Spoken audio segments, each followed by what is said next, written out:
আমার নাম সরজিৎ শি এবং আমি আইডিএফসি থেকে একটা পার্সোনাল লোন নিয়েছি, যার ইএমআই আমি প্রত্যেক মাসেই পে করি। প্রায় 35টা মতন ইএমআই এখনও বাকি আছে এবং 25টা আমি ইউনিফর্মলি পে করেছি। কিন্তু মিনওয়াইল আমার জব চলে গেছে। আমি গুড়গাঁওতে একটি কোম্পানিতে কাজ করতাম, এখন আমার জব নেই। তাই জন্য আমাকে ইএমআই স্থগিত রাখতে হয়েছে। আমি এখন ইএমআই পে করতে পারবো না এবং তার জন্যই লিগ্যালে গেছি আমি। লিগালগুলো দেখান। আমার লিগ্যাল ম্যাটার্সগুলো হ্যান্ডেল করছে সিং কনসালটেন্সি, কলকাতা। ঠিক আছে, আচ্ছা, আমি আপনাকে এটা দেখিয়ে দিচ্ছি, ডকুমেন্টসগুলো সবই দেখাচ্ছি উল্টে। তার আগে আমি বলে নিই যে এই মুহূর্তে আমার কাছে জব নেই। আমি চেষ্টা করছি নতুন একটি জব পাওয়ার, এবং যতক্ষণ না আমি একটু আমার ফিনান্সিয়াল একটুখানি স্টেটাসটা সেটেল করে নিচ্ছি, আমি ততক্ষণ পর্যন্ত আমার ইএমআই স্থগিত রাখতে চাই, যাতে আমার কিছু ক্যাপিটাল অ্যাকিউমুলেট হয়ে যায় এবং যখন আমি ইএমআই দেওয়ার মতন অবস্থায় চলে আসবো, তখন আমি ওয়ান শট একটা সেটেলমেন্ট অ্যামাউন্টের দিকে এগোতে চাইছি, সেটা আমি তখন পে করে দেবো। ইট মাইট টেক সাম টাইম, কিছুটা সময় লাগবে, কিন্তু এই মুহূর্তে আমি ইএমআই দিতে পারবো না।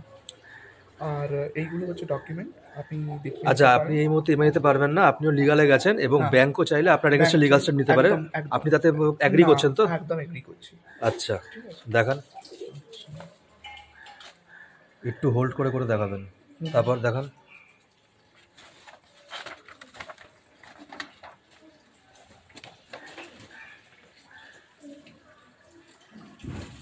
ব্যাস, ঠিক আছে। আর আর কিছু দেখাতে হবে না না? না, আরও আছে পেজগুলো, কারণ এই একটা কপি আমি বলে রাখি এখানে, যেরকম আপনাদের আইডিএফসি হেড অফিসে আমরা এই নোটিশ পাঠিয়েছি, লিগাল নোটিশ, সেম নোটিশ আমরা একটা কপি আরবিআইকেও পাঠিয়েছি, এবং সেই আরবিআই এর সিল স্ট্যাম্পটাও আমার দেখানো প্রয়োজন, রিজার্ভ ব্যাঙ্ক অফ ইন্ডিয়া,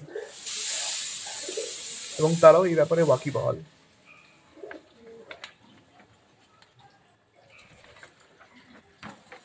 এই যে দুটো স্পিড পোস্ট স্ট্যাম্প আপনি দেখতে পাচ্ছেন, একটা আমরা পাঠিয়েছি আইডিএফসি হেডকোয়ার্টার্স, আর একটা রিজার্ভ ব্যাঙ্ক অফ ইন্ডিয়াতে। এবার আচ্ছা, আপনারা লিগাল অ্যাকশন নিতেই পারেন। আপনার এগেইনস্টে ব্যাংক লিগাল অ্যাকশন নিতে পারে, নিতেই পারেন, আমিও তাতে আপনি লিগালি যাবো।